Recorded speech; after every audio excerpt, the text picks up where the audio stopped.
Open Notepad.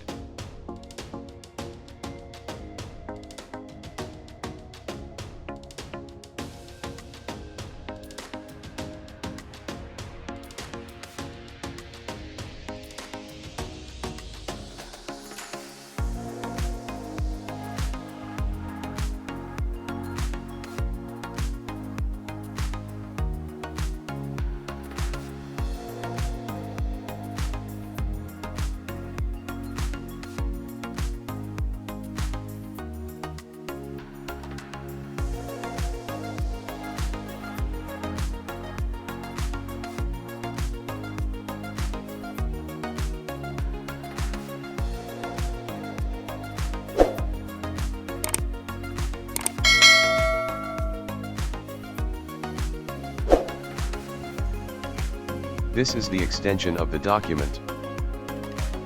This is the name of the document. This is the text that we want our document to contain.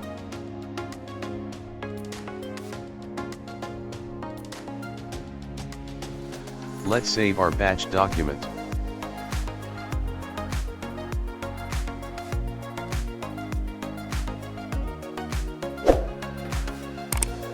Type the name of the batch.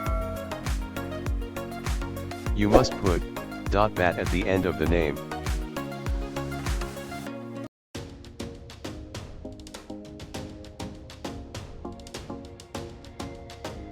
This is our batch file.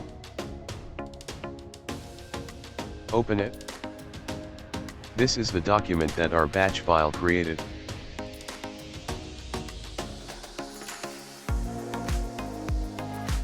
This is the same text that we typed in our batch document.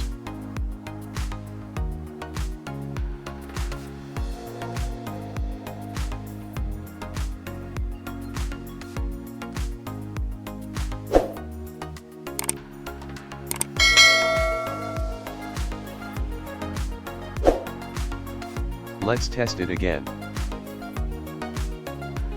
It generate another one for us.